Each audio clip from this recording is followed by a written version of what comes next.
Hello, this is Meet the Masters. It's Tim Watson here. I'm joined today by Master Rich Arteca. How are you doing, sir? Very good. How are you today, sir? I'm great. Thanks for joining me. It only took close to a year, but here we are.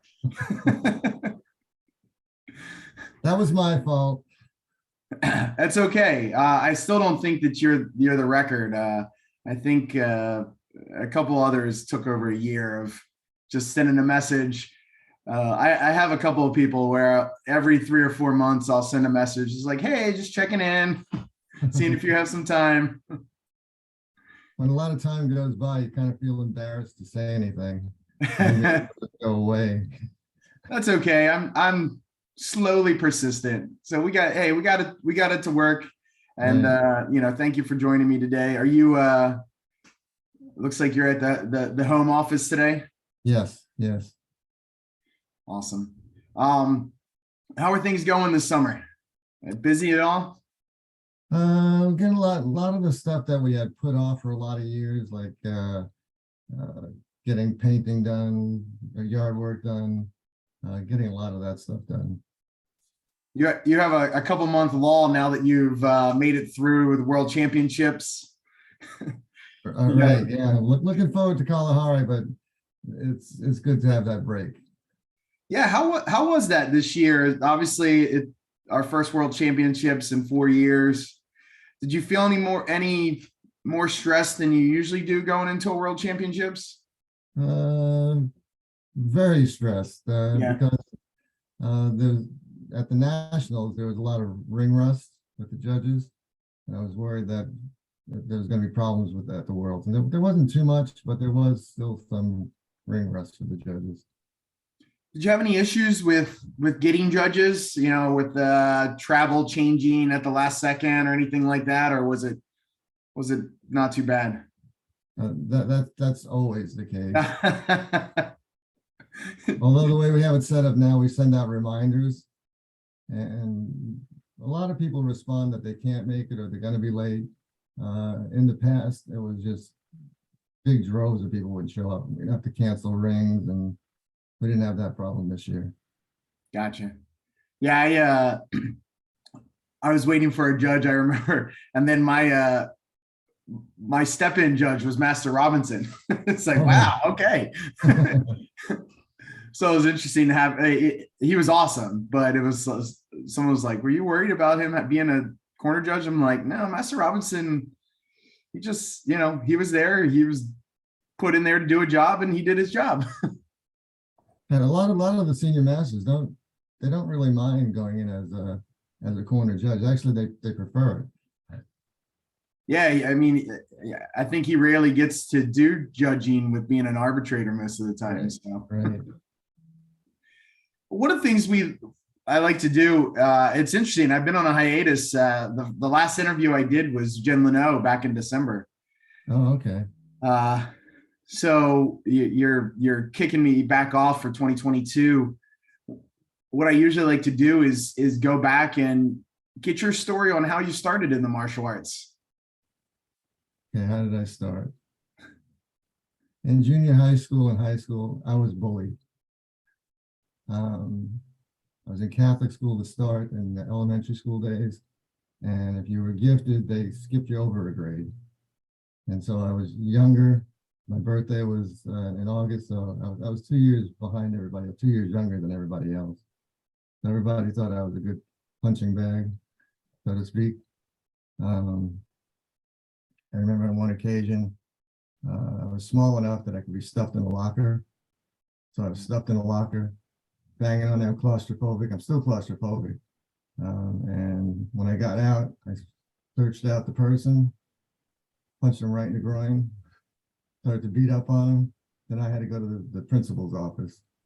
I had boxed in Golden Gloves, and I had done wrestling. But that doesn't do any good against a big football player when you weigh about 55 pounds. I remember another occasion where I got stuffed in a garbage can. Got out of the garbage can, got the garbage can, hit the person with it. And both times I wound up in the principal's office and getting suspended just for being beat up. So it seemed like a good choice to go into the martial arts and start. I really didn't start until after I graduated from Washington State. In the military, we had done functional martial arts, which didn't translate very well into Tang Soo Do. My first tournament in 1986, I did one sparring match. I won that one. Second sparring match, the person got a little rough and I got a little out of control. I got disqualified. And that's being the judging coordinator today with no contact sparring. Well, anyway. So I've toned it down since. That was a different era. Yeah, different time. Wow, that 86 World Championship, there was ambulances outside taking people. There's basically no rules. So where did you get your start? You started, what belt were you in at the World Championships in 1986? I was brown belt. Okay. And where were you training at that time?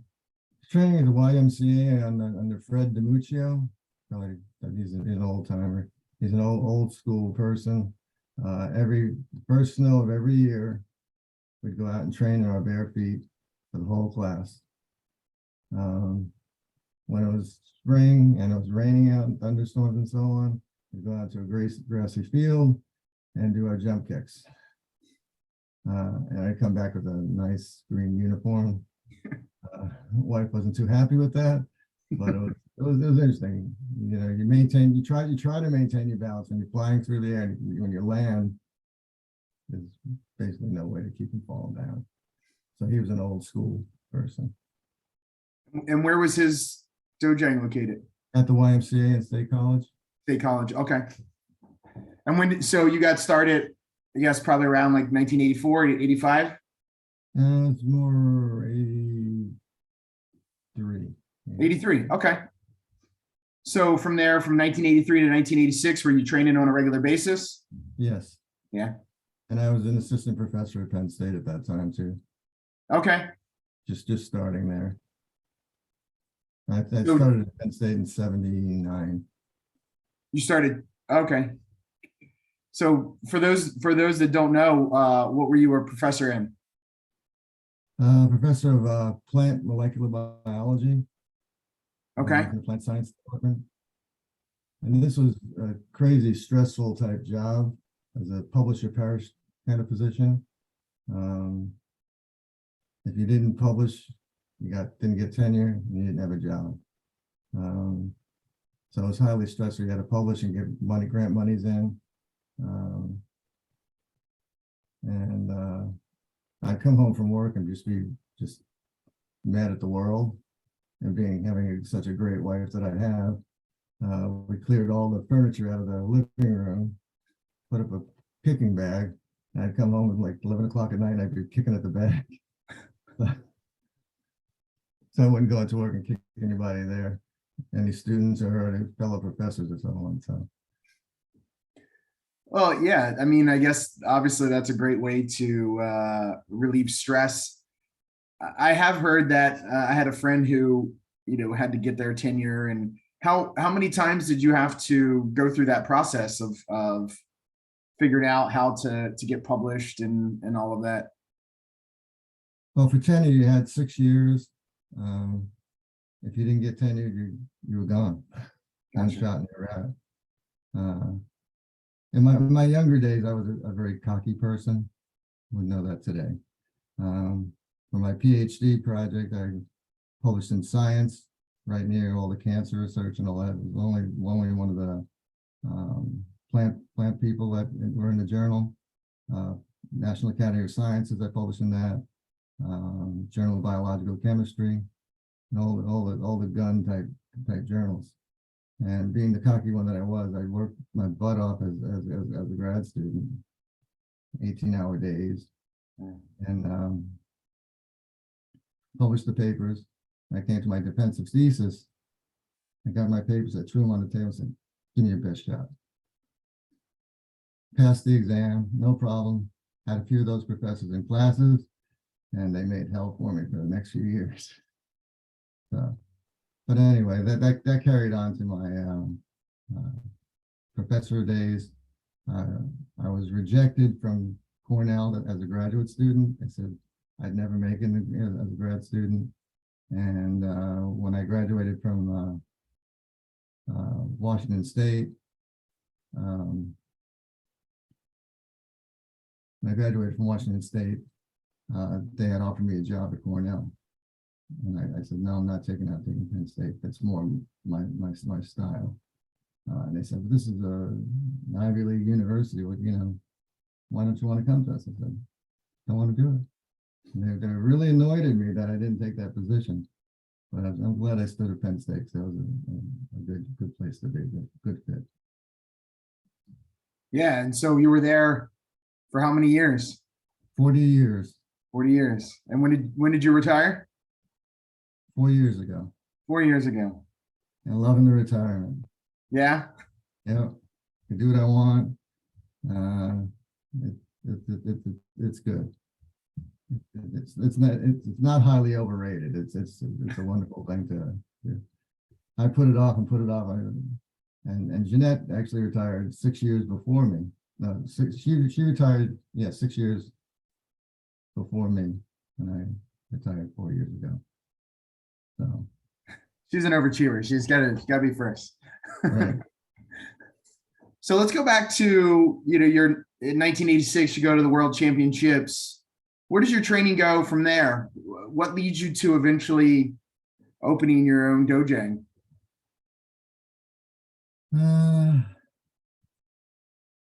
It was a good, like I said, it was a great stress reliever. I learned a lot from Grandmaster Shin. He ran the association. It was his association, and it was going to be run his way. And that's how I basically was. It was my lab, and it was going to be run my way. No questions asked. If you didn't like it, you could leave. And I saw that it worked really great for him, and it worked out pretty good for me. Then we got a lab where we got lots of money. We got monies from the National Institutes of Health, National Science Foundation, Bristol Myers Squibb, and also the American Floral Endowment, American Nursing Association, a wide berth. And I would always make myself the principal investigator, so it was run the way I wanted it run.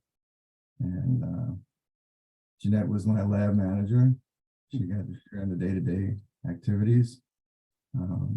And I wrote the grants to have the money to run the lab. If there was a problem, then I was interjected, and I handled it from there.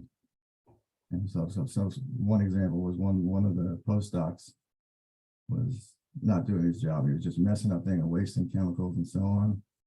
Jeanette talked to him, no response. And then I talked to him and said, you have 1 month to leave. He goes, okay, I'll work for that month. I said, no, collect your paycheck, go. And again, Grandmaster Shin influenced that quite a bit. Gotcha. So how long did you continue? I don't think I answered your question. That's okay. No, it's quite all right. The other way. So how long did you continue to train with your instructor? Remind me his name again. Fred DiMuccio. Uh-huh. Yeah, we started our own studio in 1999. Okay. Started that, and then 4 years later, we bought an old church. And that's an interesting story. We having a hard time finding a permanent place. This 15-mile rule and that kind of thing. And a church came in the market, which was about 15 miles from State College where we lived. And the price wasn't right. And Jeanette says, this is a great place. We got to get it. I said, the price is not right. So we waited a year. After that year, we came back and it was half price. Who wants to buy a church? So it was a great time. We bought the church, got rid of all the pews, had beautiful high ceilings, so you could swing bong swords, whatever you want, plenty of space. And we've been there ever since. So we've been there for 24 years. So, and had a lot of good black belts that came through there that helped us move the pews. I had one guy that was a power lifter, and these pews are made out of oak, really strong, heavy. Two of us lifting it was like a pain in the neck to do. This guy comes in and goes, "All you students sit on this pew." So like little youth sit on the pew, and he gets the pew and he lifts it up. He takes it out of the room. This is the guy that on a squat machine, he has 45s all the way out to the end. And I walked by, was like, "Whoa!" He goes, "Could you spot me, sir?" I was like, "You're kidding?" Not sure what I'm gonna do, but I'll give it a try. I'll probably just fall on you and add more weight. Yeah, right. Let me go find 3 of my friends to help out. So what was why did you end up wanting to run your own dojang? Is it kind of along the lines of, running your own lab? You wanted to be able to do things your way? Exactly. Yeah. And then Jared and I had our own way. Jared started about 6 months or 8 months after me. And when he first started, I remember a board that he couldn't break, I would hold it for him. And he couldn't break it, he couldn't break it. Everybody screaming at him, "Break this board, Dan, break this board." And finally he broke it. And then when we would spar, he'd pity pat, just not hit you very hard. And, "Come on, hit me, hit me, hit me." No, I wouldn't let him. As he got older, it was like, tone it down, tone it down. I remember, so I started in 2001, and I remember going to the regional championships, and he was one of the first people that really stood out to me. I remembered watching the creativity teams, and he would be the captain, and he was just so fluid, and it seemed like everything he did was just looked effortless. Right. He was one of the guys, like I said, really stood out to me as I was a color belt. It's like, man, that's the guy to look up to. Yeah, that was a really good group coming through. That was with Dante and that whole crew. George Mabroda was in that group. Yes, yeah.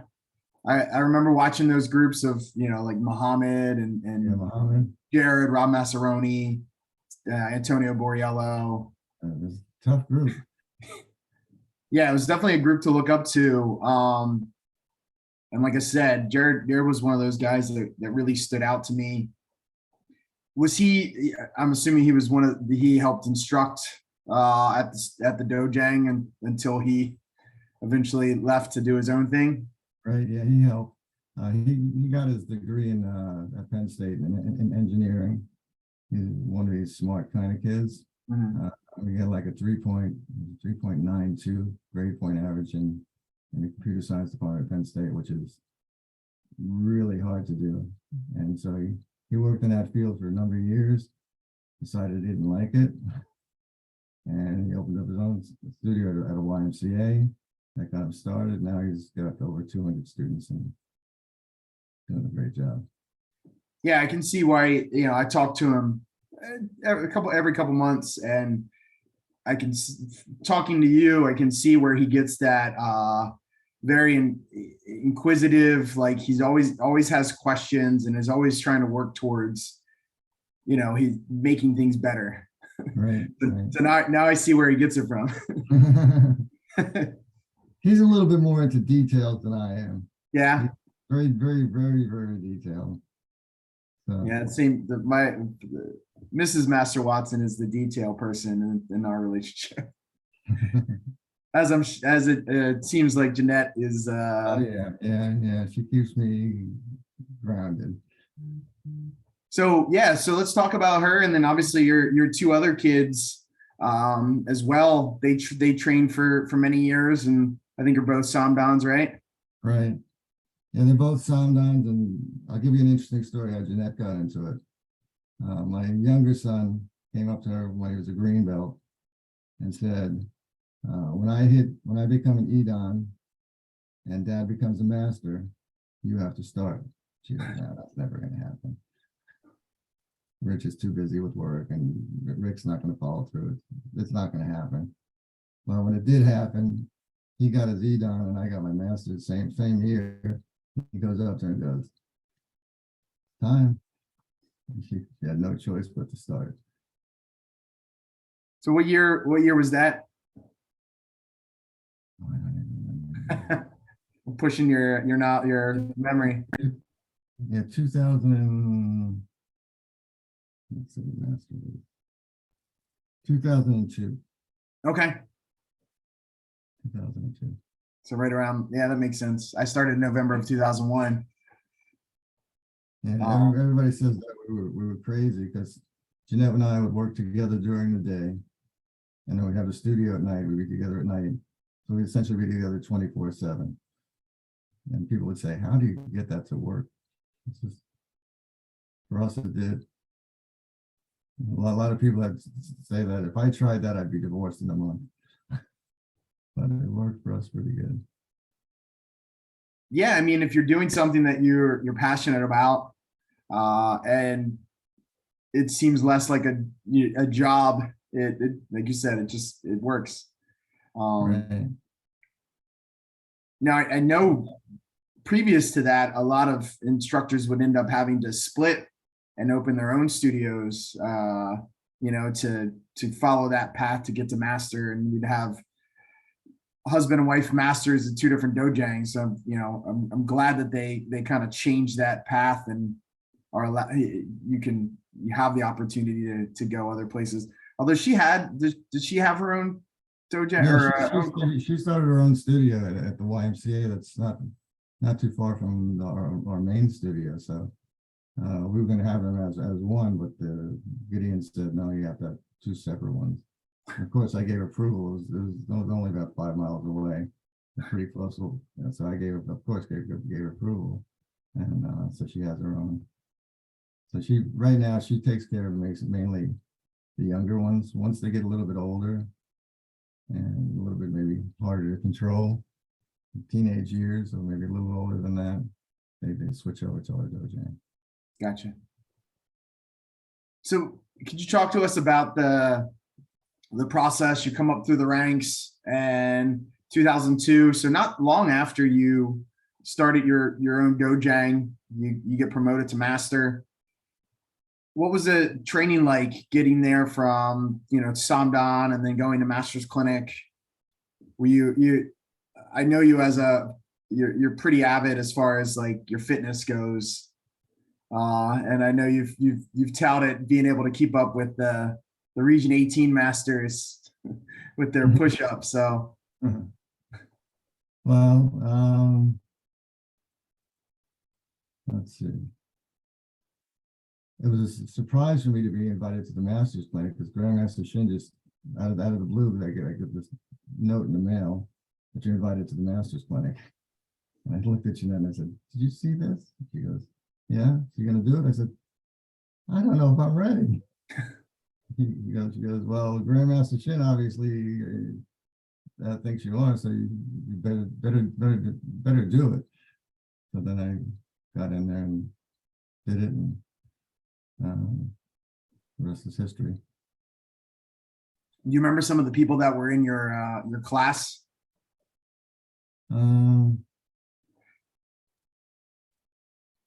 Actually, yeah, the two come to mind because my Don number is 22275. Master Fisher's Don number is 22267, and Master DePietro's was 22222 such and such. So they were a couple of the ones that were in the class. And they were little guys when they started. Right. I was an old guy. Yeah, two guys that you can, you got to try to keep up with. Right. Well, it's actually good when we line up. Master Fisher's so big, I could just look wherever he is. I just go stand next to him, and I know I'm in the right spot. Yeah, it's cool when you're able to go through the ranks throughout the years. You see obviously people come and go, but you have that one person that you look like, oh, I know where to stand. I know where to stand, and he would, if I was slouching or doing a crappy stance or had my chin down when I was like this, he's always there with his chin up, perfect stance. And Right.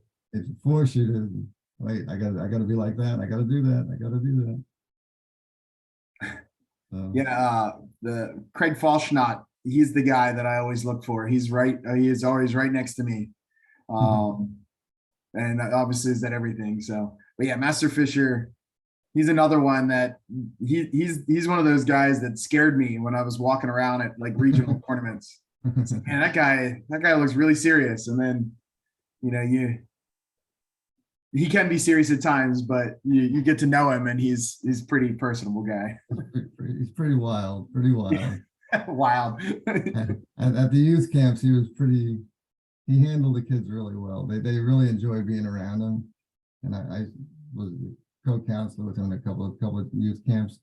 And he was just as crazy as the kids were. When it was time to be serious, he was serious. And they knew when it was time to be serious.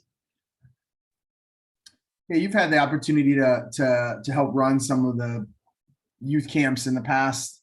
How did you? I'm assuming you're going to get this. I'm going to get the same answer from most. It's like you were just told to do it. But how did that come about? Yeah, just basically told to do it. I remember my first one that we had. The weekend was really, really cold. It was like in the 50s during the day and the 40s at night and raining. And the first day of going on that golf court, everybody thought it was really cool. Being on that golf court and the rain hitting in the face, being cold. By the time I went to the evening, was ready to go to sleep, I was so cold. I'm in the shower, they're just shaking like, can this be over? Can this be over? This is only Friday night. Then Saturday came, it was terrible. And then Sunday was done. I was like, oh, thank God. It got better from there, but boy, that first year was terrible. Just to get things organized, just to get things to where we had fun things for the kids to do. And in the past, they didn't have as many fun things for them to do. You had to do this, you had to do that. They were kids and they needed fun things. And the lightsaber thing that first year, they loved it. They loved it. And then each year after that, we had something else. And I think the tradition is going to continue, hopefully, if we ever switch back to the overnight weekends. But after the first year, it was fun because Jeanette would do the organizational part, and I would do the enforcing part, and George Salona too would help with the enforcing part, getting things, making sure things were done, making sure after lights out, kids weren't hiding in the bushes, meeting and having doing things they shouldn't be doing. Right. So. You mentioned that Grandmaster Shin inspired you to run your lab a certain way. What was it about him that drew you to him and kind of inspired you to do things the way he did them? And he was so confident. It was like he had a plan, and if there's something that you told him that he thought would fit the plan, fine. If you told him something that was something that he totally disagreed with, that was it. We're not going to do that. And when I first started, there were a lot of Koreans on the gut testing panel. They're essentially all Koreans. And with time, you saw them slowly slip away. And he said, "This is my." So, well, I don't know if he said this or not, but it was his association. It was going to be done his way, and he did the best of his ability. And so that was something that really drew me to him. Because basically, that's how I was. But it really said, look at this man. He comes to the United States, doesn't speak English, eats hot dogs or whatever it is. When he first got here, was living like a poor student. Now he's the grandmaster of the World Association. So that's basically why I was drawn to him. Yeah, and you look, this year is the 40th anniversary of the association, and 10 years after he's gone, it's still just I would say just as strong as ever, and we're going down the right path just promoted some new grandmasters. So, the people that were inspired by him, luckily, are still continuing to grow the organization and lead it in a path that I think he would be proud of. If there's one thing we could bring back, and maybe I'm too old to have this at the Masters clinics. I remember the Masters clinics. You were there. They worked you. You did when you did your forms. You did them until you were ready to die. And I would always tell my students, as a grandmaster showing what he would do in the old days. This is my horror stories, like war stories. Is he'd wait there and you do forms and do forms. You get the Kung Sun Kun, you keep doing it and doing it. And you could see that he would look out there and wait for certain masters to sort of start leaving, the population going down. But we loved, Jared and I loved those days. I'd come out of there like, yeah, it's interesting. I was just having a conversation with Master Heiss about something similar as far as providing training opportunities for people that want to train, whether it's 2 hours or push to 3 hours. And just because someone doesn't want to train for that long doesn't mean that someone else shouldn't have the opportunity to do it. So I'm with you, right? If you go to a clinic, or whether it's a black belt clinic or master's clinic or some sort of training, and you're going for Tong Sudo training, you got to get your money's worth. right. Yeah, because I remember my first shot on test. We were there until 4 o'clock in the morning. Wow. This is where you had 10 boards, you had to set up your own breaks and all that other stuff.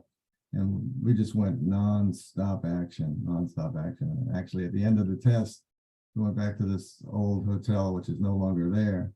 And Master Klaus comes running along. Thank God we're done. He jumps in this pool that's filled with algae and gook and stuff like that. Came out, he was all green and nasty. I said, "Why did you do that?" Seemed like a good idea at the time. He wasn't in his right mind at 4 o'clock in the morning. That's right, 4 o'clock in the morning. It was like, oh. And then Jared, when he had tested a few years later, the test was really tough. He was there pretty late. We're on the bus going to the airport, and I'm laying there asleep. And all of a sudden, Jared starts punching me, kicking at me, and elbowing at me. He was back in his test. What the hell are you doing? He goes, "What?" I said, "You were just hitting me." So yeah, it was definitely a long clinic. But it was when you were done with it, it was like, yeah, I accomplished that. I'm not saying we have to go back to that, but maybe make them a little bit more rigorous. No, I'm with you. And it's one of those things, you come back and you're exhausted, but you are energized and pumped up to come back to the studio and share the energy and the information that you got from that clinic. Right? It's a punch in the arm and kind of a jolt from, you teach every night, and I don't know how often you have classes, but you need some motivation. You need something to mix it up and get you excited and motivated to teach class as well. And teach you the humility that you should have. Yeah, that's a very good point. Did things like that, you said you were you could be cocky in your young age. Did events like that help you kind of ground yourself when it came to those? Yes. Actually, being the big dude at your studio, you're a big Samdang, and then you go to the master's clinic and you're like all the way in the back. Yeah. As far back as you can go, and then you slowly work your way back up to where you think you should be. And I'll never forget that first year too.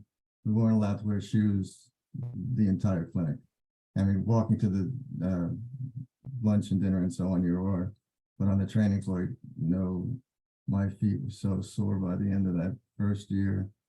I couldn't lace my shoes up. I would leave them wide open. Wow.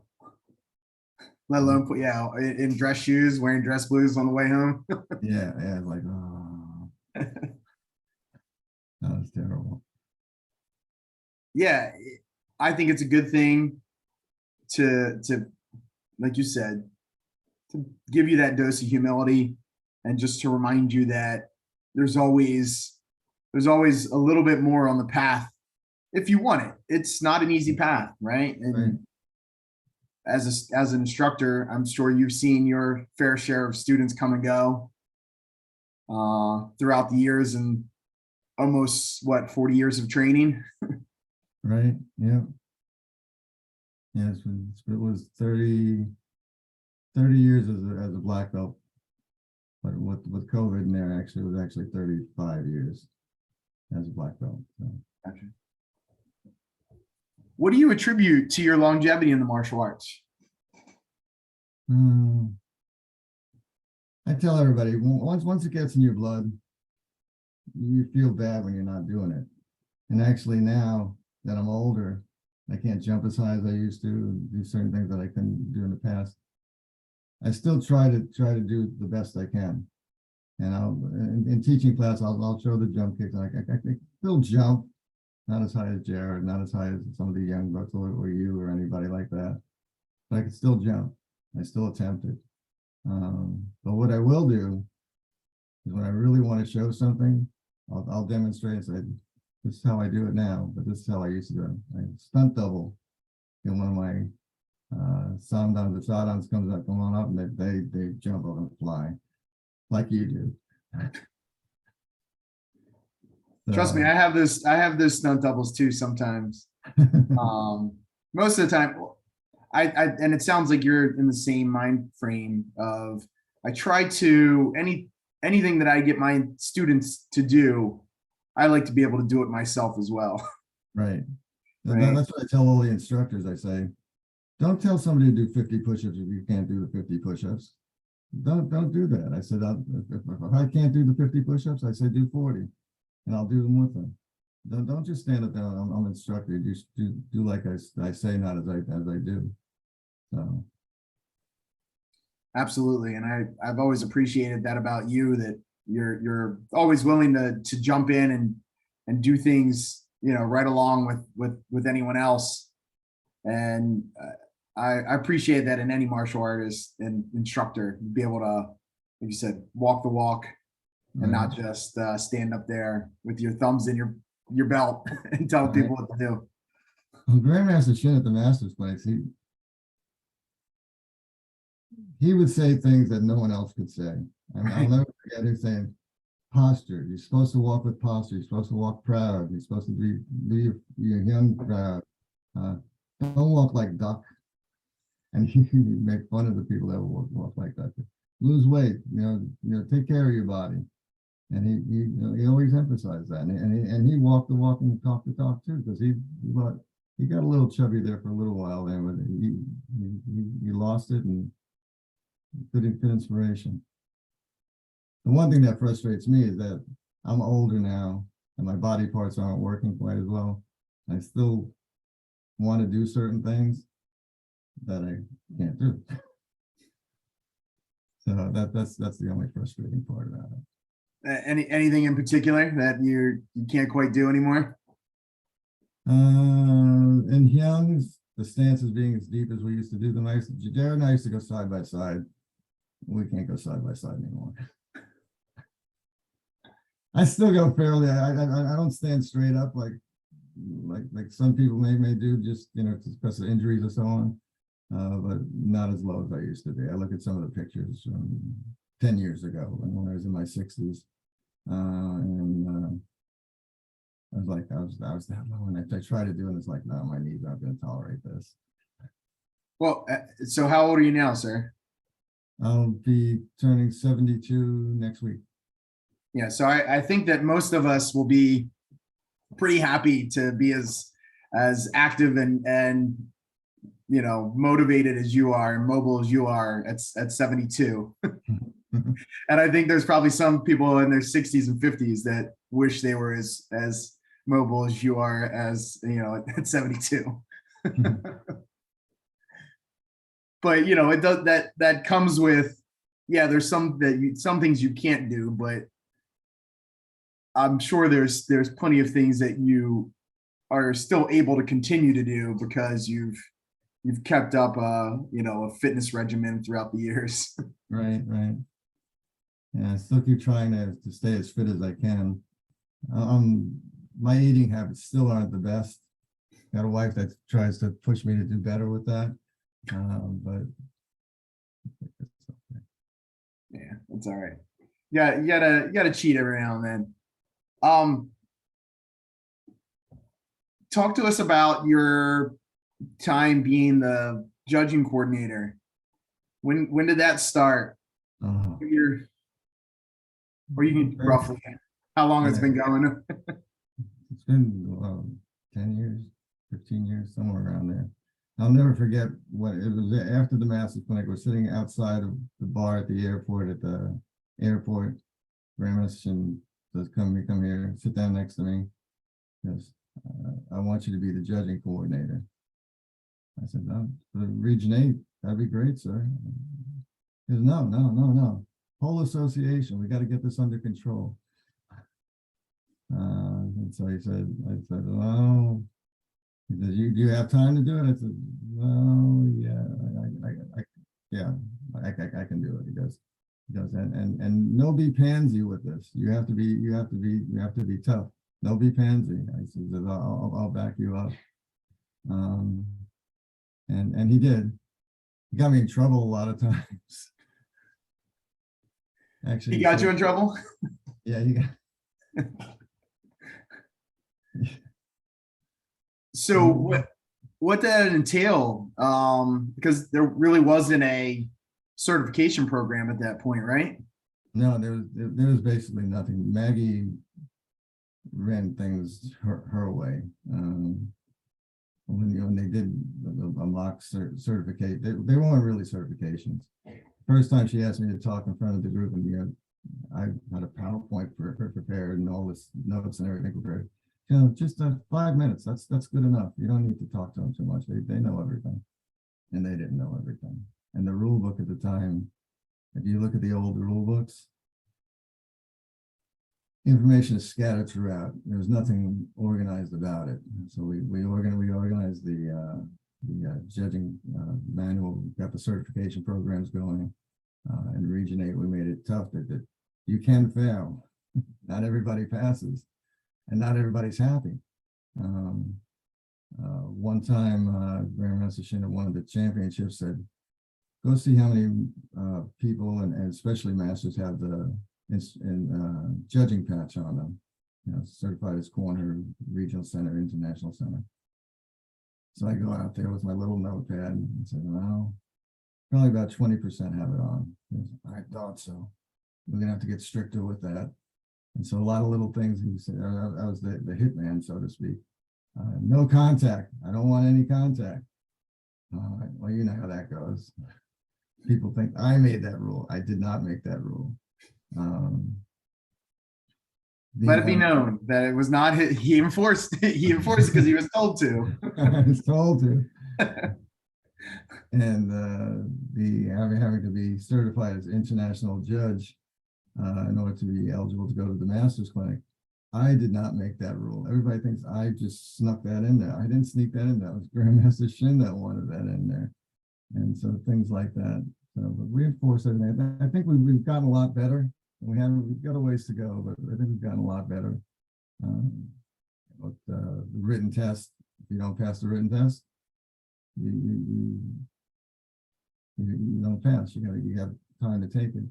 And one thing that Grandmaster and I disagreed on, and he said $15 for certification, and then they have 2 years to make it up.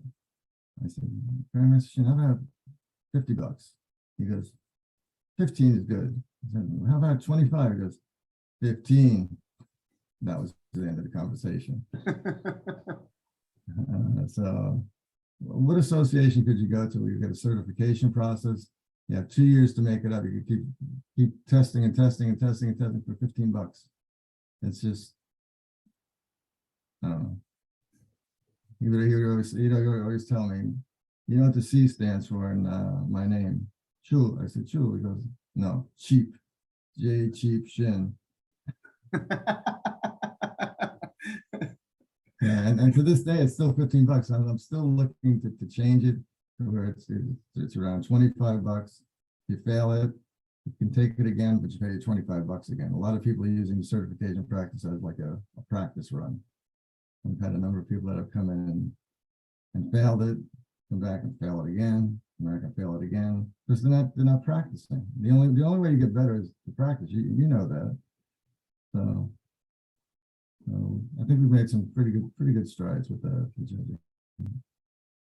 I think so too. In your opinion, what makes a good judge, whether it's a center judge or a corner judge?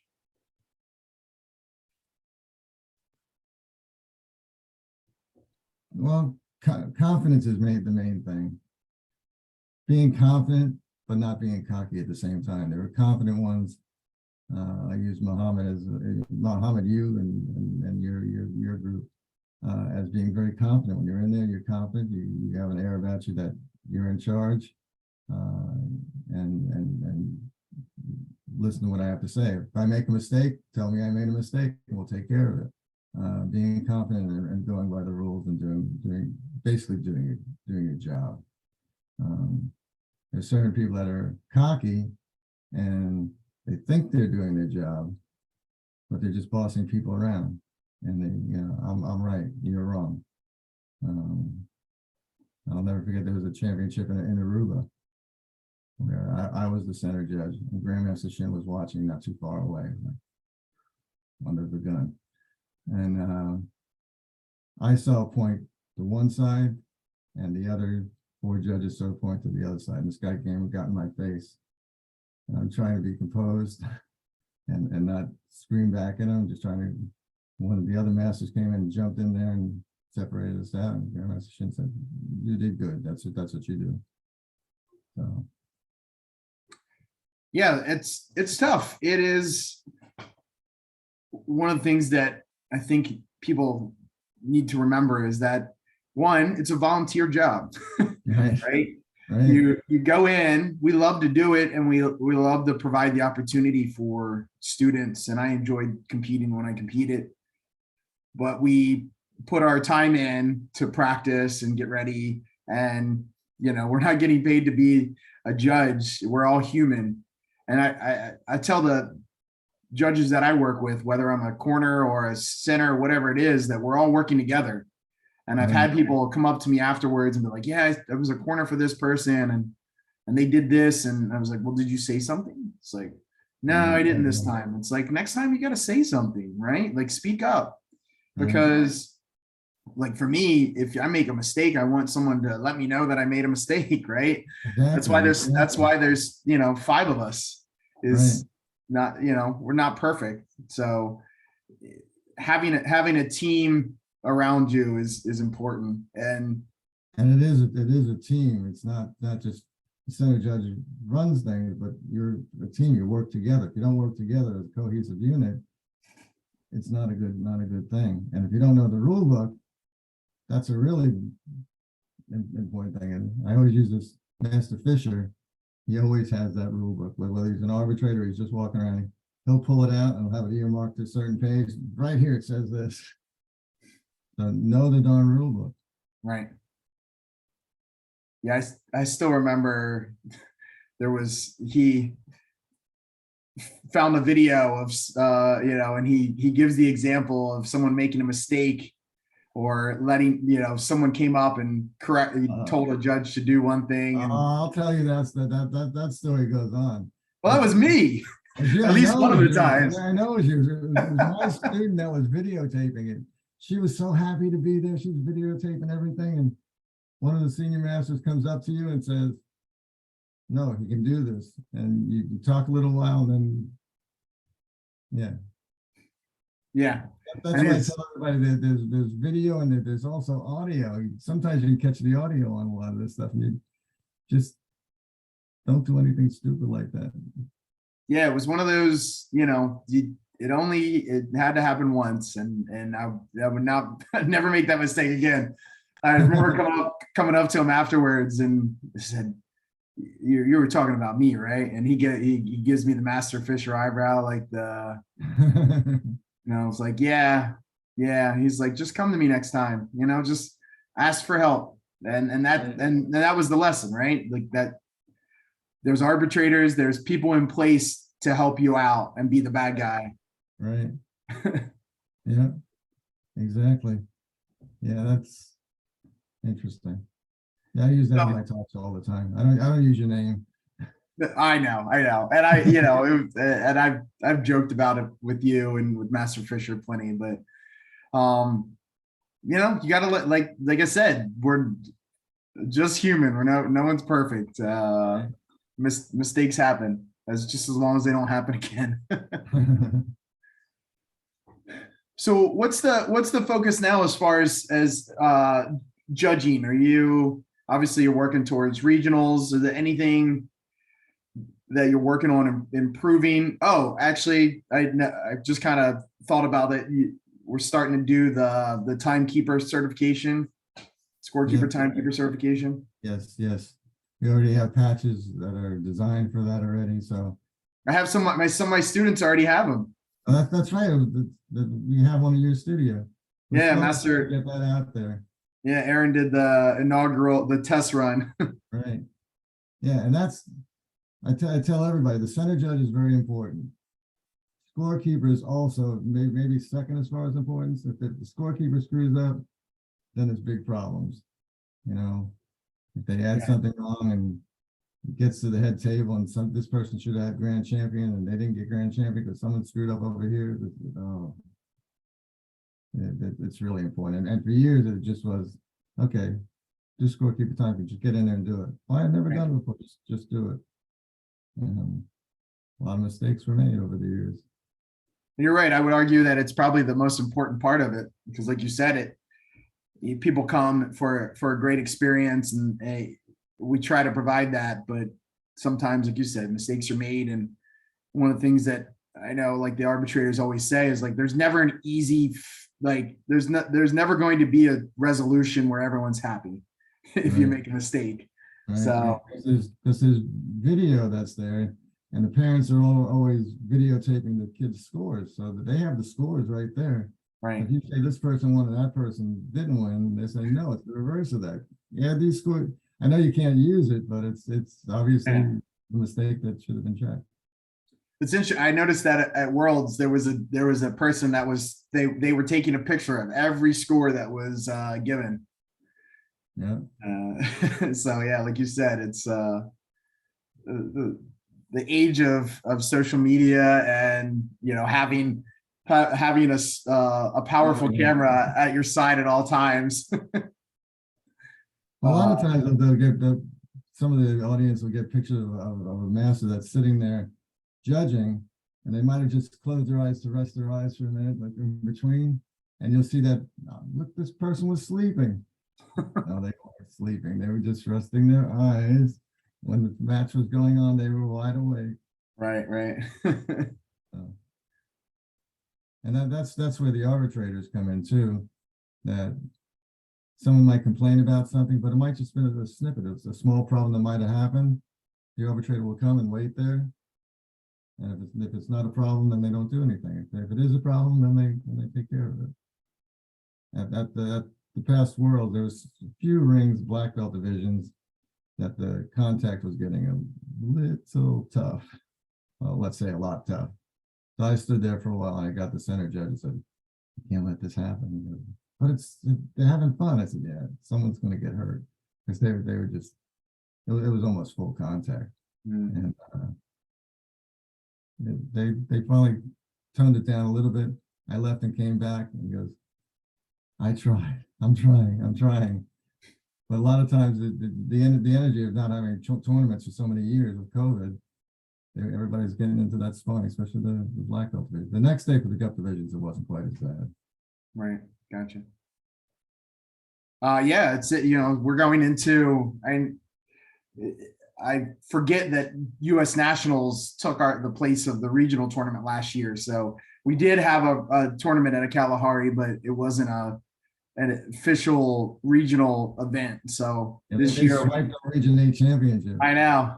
So this year, 2022, will be the first Region 8 tournament we've had since what, That's right. 2019, Right, right. Yeah, you're right. which is, like I said, there's an asterisk, but it was a national tournament. Right. um, Speaking of that, as far as they always have masters promotion, Codandro promotions.